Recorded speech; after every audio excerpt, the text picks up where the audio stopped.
నమస్తే గుడ్ నమస్తే మార్నింగ్ నమస్తే. అండి. నిన్న అయితే ఆద్యంతం ఒడిదుడుకుల మధ్య సాగిన ట్రేడింగ్ తోటి సూచీలు చాలా స్తబ్దుగా ముగిశాయి.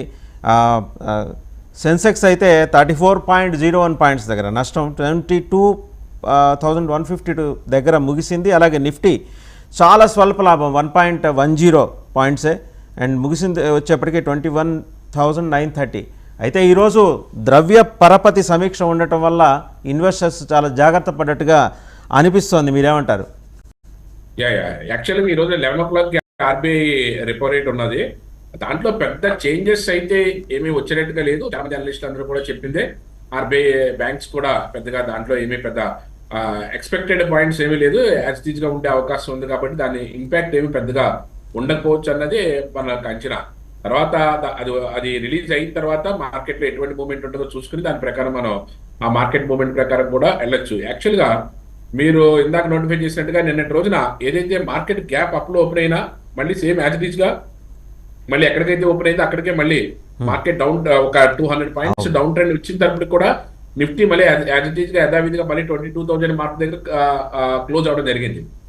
ఈ రోజు కూడా స్లైట్ గా బులిష్ మార్కెట్ ఓపెన్ అయినప్పుడు కూడా ఏదైతే 22,050 దగ్గర మార్కెట్ ఫిబ్రవరి కాంట్రాక్ట్ కొంచెం కన్సాలిడేషన్ అవుతుంది. మార్కెట్ 22,100 ని బ్రేక్ చేసే పరిస్థితి అయితే ఉండకపోవచ్చు. 100 బ్రేక్ చేయకపోతే 22,100 బ్రేక్ చేయకపోతే టెక్నికల్ గా 2250 అక్కడి నుంచి మళ్ళీ ఒక 100 నుంచి 150 పాయింట్స్ మళ్ళీ మార్కెట్ లో డౌన్ ట్రెండ్ రావడానికి అవకాశం ఎక్కువగా ఉంది. యాక్చువల్ గా ఇంట్రాడే ట్రేడ్ చేసుకునే వాళ్ళు 11 o'clock వరకు కొంచెం పేషెన్స్ తోటి ఆగిన తర్వాత మార్కెట్ లో ఏదైనా ట్రేడ్ చేసుకుంటే కొంచెం లాభపడే అవకాశం అయితే ఉంటుంది.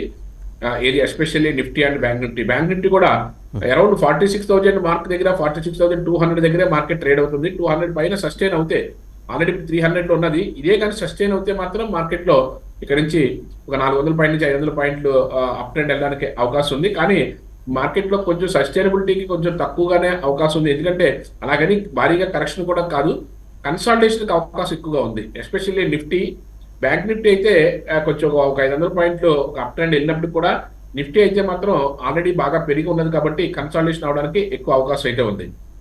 రైట్. అంటే మూర్తినాయుడు గారు, నిన్న కనుక చూస్తే ఇన్వెస్టర్స్ చాలా జాగ్రత్త పడ్డట్టున్నారు. ఎందుకంటే అంత అవసరం లేదనే భావన ఉన్నప్పటికీ అంతగా జాగ్రత్త పట్టడానికి గల కారణం ఏంటి? ఇప్పుడు ఆర్బీఐ రెపో రేట్ ఏదో దాని మీద ఎలాగో రివ్యూ ఈరోజు ఉంది, దీంతో ఏమి ఫ్లక్చుయేషన్ కాదు. మార్కెట్ యాక్చువల్ గా ఓవరాల్ గా బాగా పీక్స్ లో ఉన్నది. ఎక్కడ కొంచెం మార్కెట్ కొంచెం డౌన్ ట్రెండ్ కి కొంచెం బెండ్ అయినప్పుడు కూడా ఇన్వెస్టర్లు కంగారు పడుతున్నది కామన్ థింగ్. మార్కెట్ ఎందుకంటే బాగా పీక్స్ లో ఉన్నప్పుడు ఇక్కడ నుంచి కరెక్షన్ వస్తుందేమో ఇక్కడ నుంచి కరెక్షన్ వస్తుందేమో అనేసి ఉన్న స్టాక్లు అమ్ముకోవడానికి సెంటిమెంటల్ గా ఫీల్ అవడానికి అవకాశం ఎక్కువగా ఉంది. కాబట్టి ఈ హయ్యర్ రేంజ్ లో కొంచెం కరెక్షన్ జరగడానికి అవకాశాలు ఎక్కువగా ఉంటాయి. అలాంటిది తప్ప అదర్వైజ్ మార్కెట్ లో ఇంకా డౌన్ ట్రెండ్ ఏదో ఇక్కడ నుంచి కరెక్షన్ ఎక్కువగా జరిగిపోద్దని కాదు, లేకపోతే ఇక్కడ నుంచి బాగా పడిపోద్ది కాబట్టి అమ్మేశారు అన్నది కాన్సెప్ట్ కాదు అక్కడ. రైట్. ఇవాళ కనుక చూస్తే టాప్ గైనర్స్లో మళ్ళీ ఎనర్జీ సెక్టర్ ఉన్నాయి, ఎనర్జీ సెక్టర్ ఉంది, బ్యాంక్స్ ఉన్నాయి, అండ్ ఐటీ కూడా ఉంది. పవర్ గ్రిడ్ కార్పొరేషన్, మీరు you been advocating this since 2 weeks. అలాగే Bharat petroleum, IndusInd bank, state bank and SCL technologies. యాక్చువల్గా ఇవాళ హైయెస్ట్ మన మార్కెట్ యొక్క ట్రెండ్ చూసుకున్నట్టయితే బ్యాంక్స్, పబ్లిక్ సెక్టర్ బ్యాంక్స్ బాగా మనకి జనరల్ బ్యాంక్స్, నిఫ్టీ బ్యాంక్స్ కూడా బాగానే ఒక అప్ ట్రెండ్ లో ఉన్నాయని చెప్పుకోవచ్చు. ఎస్పెషల్లీ పబ్లిక్ సెక్టర్ బ్యాంక్స్ లో బ్యాంక్ ఆఫ్ బరోడా, అదేవిధంగా బ్యాంక్ ఆఫ్ ఇండియా, అదే union bank, Canara bank, SBI. నిన్నటి రోజు కూడా ఎస్బీఐ మళ్ళీ హైని రీసెంట్ హైని ఏదైతే ఉందో ఆ హైని కూడా బ్రేక్ చేసి మార్కెట్ లో ఒక అప్ ట్రెండ్ తీసుకోవడం చూసాం SBI, especially state bank of India. Canara bank అయితే మనం లాస్ట్ ఒక 1 month నుంచి కూడా చెప్తున్నాం మార్కెట్ ఇది వెరీ ప్రోగ్రెసివ్ గా ఉన్నది కెనరా బ్యాంకు. దీంట్లో మార్కెట్ లో కొంచెం అప్ ట్రెండ్ వచ్చే అవకాశం ఉందని చెప్పి, అదేవిధంగా రిజల్ట్ కూడా బాగున్నది, దాని యొక్క ఎక్స్పాన్షన్ కూడా బాగుంటుంది. కెనరా బ్యాంక్ ని మనం ఏదైతే 470 దగ్గర నుంచి మనం రికమెండ్ చేస్తున్నామో ఈ రోజున అది ఆల్మోస్ట్ 560 అంటే ఆల్మోస్ట్ 90 పాయింట్స్ నుంచి 100 పాయింట్స్ వరకు కూడా ఇంచుమించుగా 20% ఆల్రెడీ ఒక అప్ ట్రెండ్ తీసుకుంది. అదేవిధంగా స్టేట్ బ్యాంక్ ఆఫ్ ఇండియా కూడా లాస్ట్ మనకి 600 దగ్గర నుంచి కూడా ఒకే స్ట్రెచ్ లో మార్కెట్ లో కూడా అది ఒక అప్ ట్రెండ్ తీసుకుని మార్కెట్ లో ఒక 680 రూపీస్ వరకు కూడా, అంటే ఇది రీసెంట్ హై అంటే లాస్ట్ 52 weeks హై కూడా ఇదే ఉండొచ్చు. 650 పై నుంచి మార్కెట్ బ్రేక్ అయింది. కాబట్టి పబ్లిక్ సెక్టర్ బ్యాంక్స్ లో అయితే ఏదైతే bank of Baroda, bank of India, Canara bank, అదేవిధంగా స్టేట్ బ్యాంక్ ఆఫ్ ఇండియా, ఈ 4 కూడా బాగా ప్రోగ్రెసివ్ గా ఉన్నాయి. ఈ రోజు కూడా ఇంట్లో ఏదైనా ఇంట్రాడే బెట్ చేసుకున్నప్పుడు కూడా మంచి ప్రాఫిట్స్ వచ్చేయడానికి అవకాశం ఎక్కువగా ఉంది. రైట్. అంటే చూస్తే కనుక టాప్ లూజర్స్కి వచ్చేప్పటికీ మళ్ళీ ఇందులో మనం అంటే ఇంతకుముందు ఎక్స్పెక్ట్ చేసినవన్నీ ఇవాళ టాప్ లూజర్స్ జాబితాలోకి రావడం అనేది కొంత ఆశ్చర్యం కలిగిస్తుంది, ఏమంటారు? అంటే యాక్చువల్ టాప్ లూజర్స్ దాంట్లో చూసుకుంటే ఎఫ్ఎంసీజీ అండ్ ఆటోమొబైల్స్ ఉన్నది. అంటే ఇది మార్కెట్ లోను ఒక్కొక్క రోజు ఒక్కొక్క సెక్టర్ కి అనుకూలంగా ఉంటుంది మార్కెట్. అలాగని మార్కెట్ లో అవన్నీ కూడా అప్పుడు ఎఫ్ఎంసీజీ ఉంది. ఎఫ్ఎంసీజీ మార్కెట్ ఒక స్పీడ్ గా ఒక స్వింగ్ లో వెళ్తున్న స్టాక్స్ కొద్దిగా స్తబ్దంగా అలా ఉన్నప్పటికీ కూడా ఈ రోజున మార్కెట్ లో ఒక పాజిటివ్ ఉన్న స్టాక్స్ తో చూసుకుంటే కంపేర్ చేస్తే ఇవంతా పెద్దగా ప్రోగ్రెసివ్ గా లేకుండా ఉన్న స్టాక్స్. ఫర్ ఎగ్జాంపుల్ ఇవి Tata consumer, Godrej consumer products, Hindustan Unilever limited కూడా వెరీ లెస్ మార్జిన్ తో కొంచెం డౌన్ ట్రెండ్ ఉన్నాయి. అలాగని అవి మార్కెట్ లో భారీగా పడతాయని కాదు, లేకపోతే అవన్నీ కూడా డౌన్ ట్రెండ్ అయిపోయినాయని కూడా కాదు. అదేవిధంగా ఆటోమొబైల్ సెక్టర్ ఈ రోజున కొంచెం మైనస్ లో ఉంది. హీరో మోటార్స్ కానీ ఏదైతే టాటా మోటార్స్ కానీ వెరీ లెస్. మారుతి సుజుకి కూడా ఆల్మోస్ట్ అట్లానే ఉందండి. లేదు, మారుతి సుజుకి లాస్ట్ 2 days నుంచి కూడా చాలా అగ్రెసివ్ గా బాగా స్పీడ్ గా పెరిగిందండి. దాంట్లో ఒక టెక్నికల్ గా ఒక రిట్రెస్మెంట్ అంటాం దాన్ని, అంతే తప్ప మారుతి సుజుకిలో ఇబ్బందికరమైనది ఏమీ లేదు. మారుతి సుజుకి కానీ టాటా మోటార్స్ కానీ ఇద్దరు స్లైట్లీ మైనస్ ఉన్నప్పటికీ కూడా ఈ రోజున వేరే అంత బాగా పెరిగిన తర్వాత మార్కెట్ లో ఒక రిట్రెస్మెంట్ అంటాం దాన్ని. ఆ ఫిబొనాకీ రిట్రెస్మెంట్ లో ఒక భాగంగా దాన్ని రిట్రెస్ అవడంలో మార్కెట్, ఫర్ ఎగ్జాంపుల్ మీరు 100 రూపాయల స్టాక్ 110 రూపాయలు పెరిగింది అనుకోండి, దాంట్లో రిట్రెస్మెంట్ ఒక 2-3 రూపీస్ కరెక్షన్ జరగడం అన్నది ఇట్స్ కామన్ థింగ్.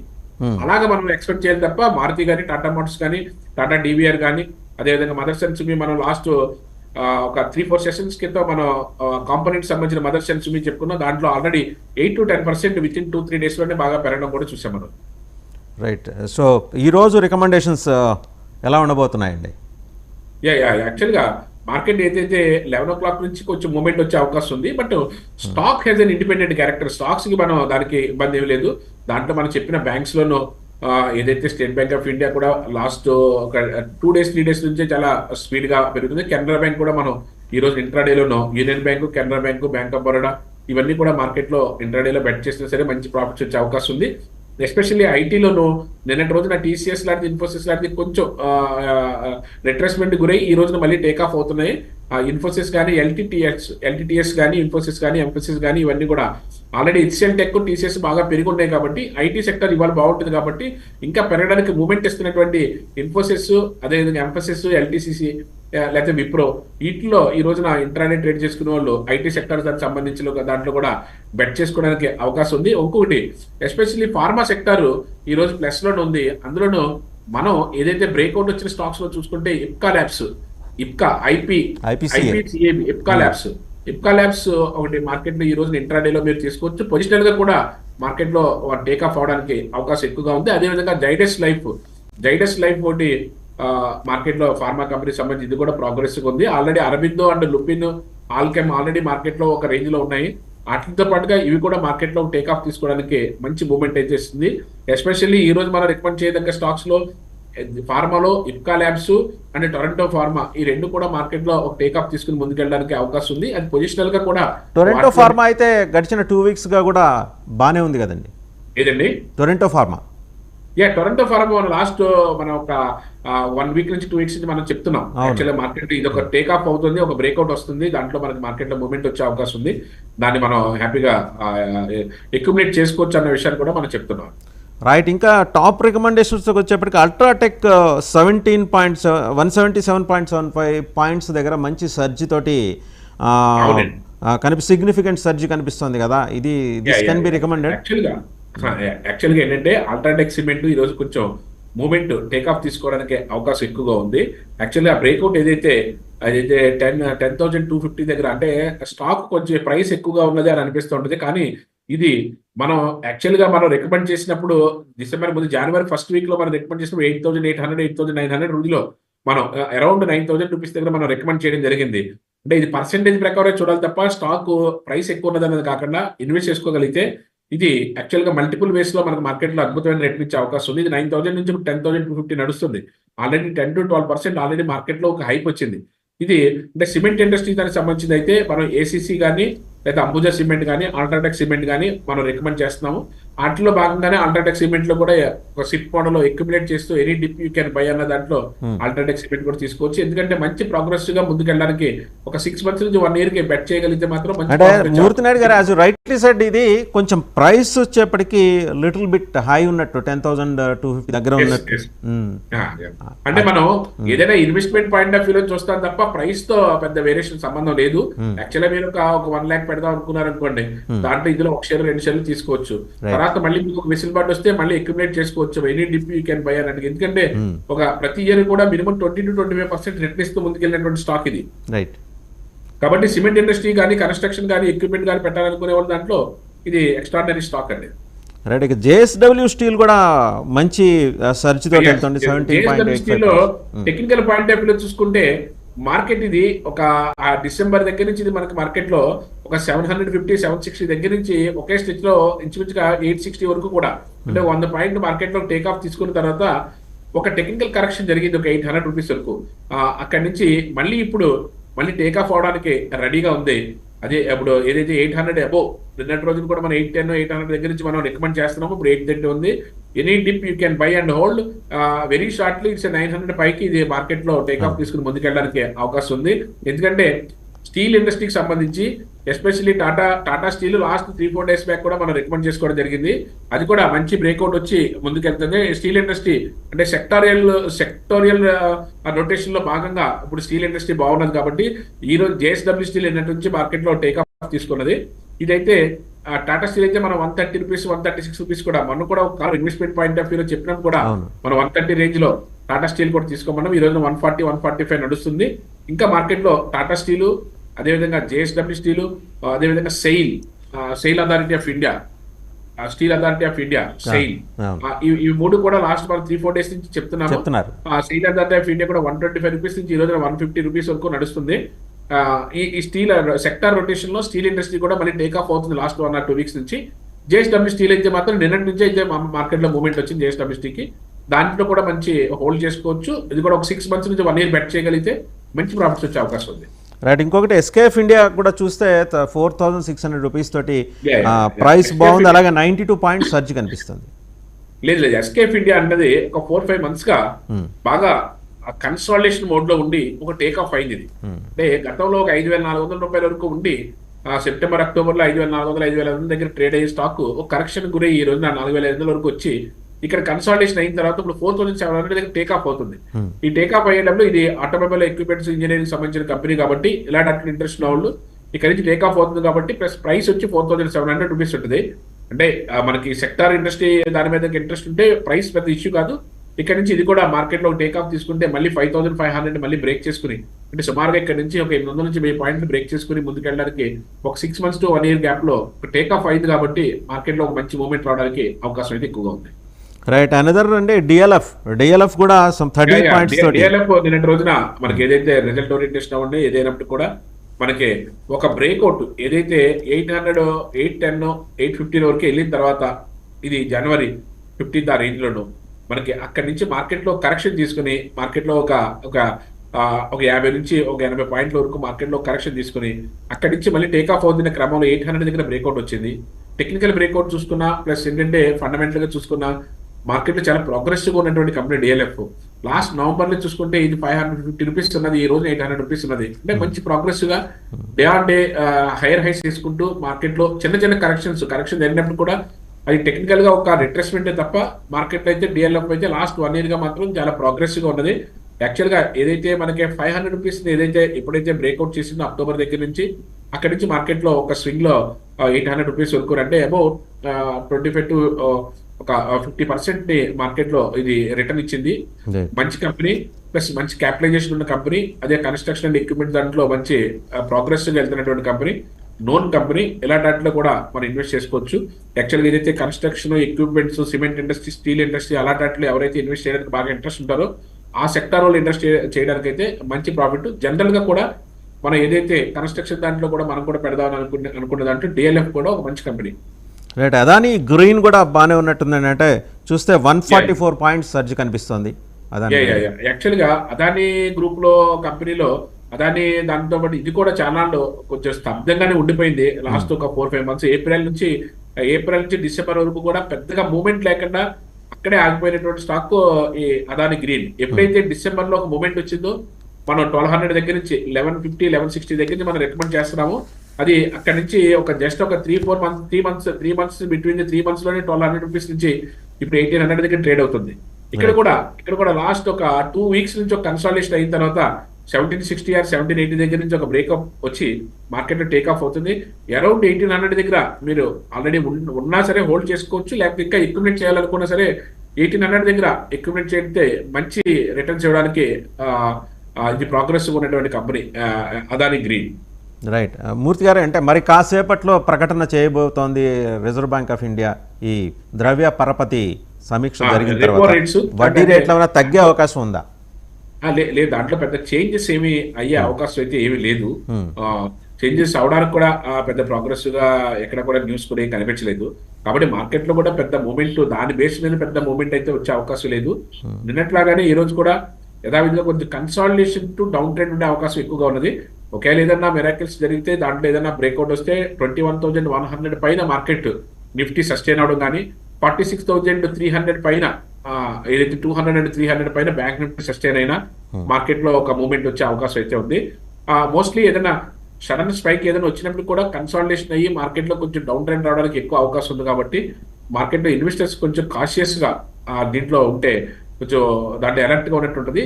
దాని బదులు ఇంకా ఇండివిజువల్ గా స్టాక్స్ ఏదైతే బ్రేక్అవుట్ వచ్చిన stocks irrespective of the market condition మనకి బ్రేక్అవుట్ వచ్చిన స్టాక్స్ లో మనం ముందుకెళ్ళడానికి మంచి అవకాశం ఉంటుంది. మనం ఐటీ అండ్ ఫార్మా ఈ రోజున మనం చెప్పుకున్నాం. దాంతో పాటుగా పబ్లిక్ సెక్టర్ బ్యాంక్స్ కూడా చెప్పుకున్నాం. అవి ఏంటన్నది ఒకసారి నేను చెప్తాను. ఫార్మాలో మీరు ఇప్కా ల్యాబ్స్ పొజిషనల్ గా కానీ ఇంట్రాడేలో కానీ, అదేవిధంగా మన టొరంటో ఫార్మా వీటిల్లో మనకి మార్కెట్ లో టేక్ఆఫ్ తీసుకున్నప్పుడు మీరు బెట్ చేయడానికి అవకాశం ఉంది. పొజిషనల్ గా కూడా ఒకవేళ అక్యుములేట్ చేసుకునే ఉద్దేశంలో సిప్ మోడల్ లో తీసుకున్నప్పుడు కూడా ఒక 6 months 1 year మీరు లాంగ్ టర్మ్ లో కానీ వెళ్ళగలిగినట్టయితే ఈ 2 కంపెనీస్ కూడా రికమెండెడ్ గాని చెప్తాము. కానీ ఐటీ విషయాలకు వస్తే ఇన్ఫోసిస్ అంటే ఆల్రెడీ టీసీఎస్ ఇవి హెచ్సిఎల్ టెక్నాలజీ బాగా పెరిగింది కాబట్టి ఇన్ఫోసిస్ ఎంఫోసిస్ మనం 2 కూడా ఇందాక రికమెండ్ చేశాము. అలాగే ఎంఫోసిస్ ఇప్పుడు మనం చెప్పుకునే దానికి ఇప్పటికి కూడా చాలా ఒక పాయింట్స్ కూడా బాగానే పెరిగింది. ఇన్ఫోసిస్ కూడా టేక్ఆఫ్ తీసుకుంటుంది, విప్రో కూడా టేక్ఆఫ్ తీసుకుంటుంది. ఒకవేళ ఈ రోజు ఇంట్రాడేలో మీరు చేయాలనుకున్నా లేకపోతే పొజిషనల్ గా వెళ్ళాలనుకున్నా సరే ఈ ఫార్మా అండ్ ఐటీ సెక్టర్ లో ఈ కంపెనీస్ ని మనం రికమెండ్ చేస్తున్నాము. బ్యాంకింగ్ సెక్టర్ వచ్చేటప్పటికి స్టేట్ బ్యాంక్ ఆఫ్ ఇండియా, అదేవిధంగా మనకి ఆల్రెడీ ఏదైతే మనం ఇప్పుడు bank of Baroda and union bank చెప్పుకున్నాము, వాటితో పాటుగా ఇండియన్ బ్యాంక్ కూడా కొంచెం ఈ రోజు వచ్చే కొంచెం ప్రోగ్రెస్ గా ఉంది. కెనరా బ్యాంక్ ఆల్రెడీ మనం పొజిషనల్ గానే మనం ఆల్రెడీ టేక్ ఆఫ్ రన్నింగ్ అవుతున్నాం దాంట్లో. రైట్. ఇంకొకటి చూస్తే ఈ ఇంధన పరిశ్రమ అంటే ఈ ఇంధన రంగం అయితే ప్రభుత్వ రంగ ఇంధన రంగం అయితే కొంచెం నష్టాలు ఎదుర్కొనే పరిస్థితి కనిపిస్తుంది. పెట్రోల్ మీద లాభం తగ్గటం, డీజిల్ మీద ₹3 నష్టం. అంటే ఇంటర్నేషనల్ మార్కెట్ ప్రైసెస్తో పోలిస్తే మనం కన్సిస్టెంట్గా ఈ 3 కంపెనీలు ఐఓసి, బీపీసీఎల్ అండ్ హెచ్పిసిఎల్ ఈ 3 కంపెనీలు కూడా కన్సిస్టెంట్గా ప్రైస్ పెంచకుండా అట్లనే ఉండటం వల్ల నష్టాల్లోకి పోవటాన్ని ఎట్లా చూస్తున్నారు? యాక్చువల్గా ఏంటంటే మనం యాక్చువల్ గా ఎక్కువగా ఆయిల్స్ అన్ని కూడా మన ఇంపోర్ట్స్ మీద ఎక్కువగా 85% ఇంపోర్ట్స్ మీద మనం ఇంకా ఆధారపడి ఉన్నది కంట్రీ. ప్లస్ ఎస్పెషల్లీ దానికి కన్జంప్షన్ కూడా బాగా ఎక్కువ అయిపోయింది. అది ఇండస్ట్రియల్ గా ఉండొచ్చు, ఆటోమొబైల్ సెక్టర్ లో ఉండొచ్చు. యాక్చువల్గా ఆటోమొబైల్ లో చాలా రెవల్యూషనరీగా ఈవీస్ ని బాగా ఇంట్రడ్యూస్ చేసినప్పటికీ కూడా కానీ దాని పోర్షన్ మాత్రం మనం పోర్చలేని విధంగా ఉంది. దానివల్ల మనకి ఎక్కువ విదేశీ భారత ద్రవ్యం అంతా కూడా దానికి ఎక్కువగా ఖర్చు అవుతుంది అన్నది కూడా మనకి తెలుస్తుంది. ప్లస్ ఏంటంటే ప్రస్తుతానికి అయితే ఐఓసీని ఇవన్నీ కూడా లాభాల్లో ఉన్నప్పటికీ కూడా కానీ ఏదైనా సరే ఇండస్ట్రీ అయితే కాషియస్ గా ఉంది. రేపు దీంట్లో తీసుకునే పాలసీస్ కానీ దీనికి ఏ విధంగా ఉండే అవకాశం ఉందో తెలుసుకుంటే వస్తే తప్ప మనం కూడా దాని మీద అంత, ఎందుకంటే ఆ కంపెనీస్ అన్ని కూడా ఆయిల్ కంపెనీస్ పెద్దగా ప్రోగ్రెసివ్ గా ఉండే కాదు. ఏదైతే సెంట్రల్ గవర్నమెంట్ తీసుకొచ్చిన పాలసీస్ ప్రకారం వాటిలోకి కొంచెం వెసులుబాటు ఇవ్వడం వల్ల కొంచెం ప్రాఫిట్స్ లో ఉన్నాయి. మళ్ళీ వాటి మీద ఏదైనా ఆంక్షలు కానీ ఏదైనా కండిషన్స్ కానీ నిర్ణయం పెడితే మళ్ళీ అదేవిధంగా మళ్ళీ నష్టాల్లోకి వెళ్ళే అవకాశం కూడా ఉంటుంది. కాబట్టి కొంచెం అలాంటిలో, ఎందుకంటే ఆ సెక్టర్ గతంలో ఇంత పెద్ద ప్రోగ్రెసివ్ అయితే ఉండేది కాదు. కానీ ఈ మధ్య కాలంలో గవర్నమెంట్ తీసుకున్న పాలసీస్ కొన్ని వెసులుబాట్లు ఇవ్వడంతో ఏ రోజు రేట్ ఆ రోజు పెరగడం అవన్నీ కూడా వాళ్ళకి ఏదైతే ఆ వెసులుబాటు ఇవ్వడంతో కొంచెం లాభాలు ఉన్నాయి. కానీ అది ఎంతవరకు నడుస్తుంది ఎప్పటివరకు నడుస్తుంది మనం చెప్పలేం. కాబట్టి ఆ సెక్టర్ లో కొంచెం అన్సర్టనిటీ అయితే ఉన్నది.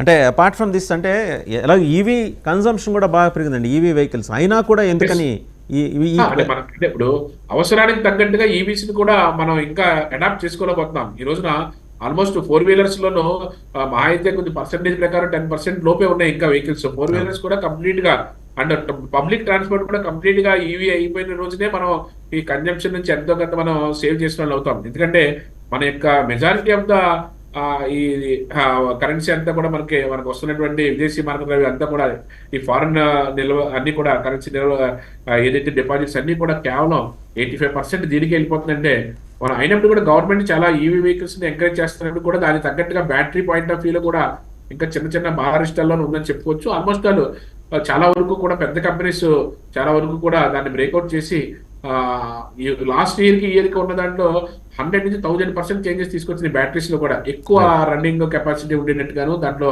సైజును కూడా తగ్గించినట్టుగాను, అంటే కమింగ్ డేస్ లో ఇంకా చాలా ప్రోగ్రెస్ దాంట్లో వస్తే ఈవీసే ఎక్కువ ప్లే చేయాలి ఆటోమొబైల్ లో. అప్పుడే దాన్ని ఆయిల్ కన్జంప్షన్ ని మనం బాగా సేవ్ చేసుకుని అవుతాం. ప్లస్ ఎస్పెషల్ అంటే కొన్ని ఇండస్ట్రీస్ లో ఏంటంటే ఆల్రెడీ ఇప్పుడు కూడా ఇంకా ట్రెడిషనల్ గానే డీజిల్ నే వాడటం వల్ల ఇంకా అది ఎలక్ట్రికల్ చేయలేకపోవడం వల్ల కూడా కొన్ని ఇబ్బందులు అయితే ఉన్నాయి. రైట్. మూర్తి గారు, కాలర్ ఒకటి ఆయన అడుగుతున్నారు, అంటే in fact he has sent a query. FMCG మీద he's focusing and interested recommendations అడుగుతున్నారు. ఎఫ్ఎంసీజీ, అవునండి. ఎఫ్ఎంసీజీలో టాటా కన్జ్యూమర్ ఒకటి మంచి ప్రోగ్రెస్ గా ఉన్న స్టాకు. దాంతో పాటుగా టాటా కన్జ్యూమర్ తో పాటుగా Hindustan Unilever limited, ever green, అదేవిధంగా Godrej consumer products and Britannia కూడా ఎవ్రీ ఇయర్ కూడా చాలా ప్రోగ్రెసివ్ గా ముందుకెళ్తున్నటువంటి కంపెనీ. అదేవిధంగా టాటా కన్జ్యూమర్ ఈ మధ్యకాలంలో చాలా ప్రోగ్రెసివ్ గా ఉన్న కంపెనీ. అదేవిధంగా గాడ్రేజ్ కన్జ్యూమర్ ప్రొడక్ట్స్ కొన్ని యూనిక్ ప్రొడక్ట్స్ తోటి మంచి సేల్ అండ్ ప్రాఫిట్ చేసినటువంటి కంపెనీ.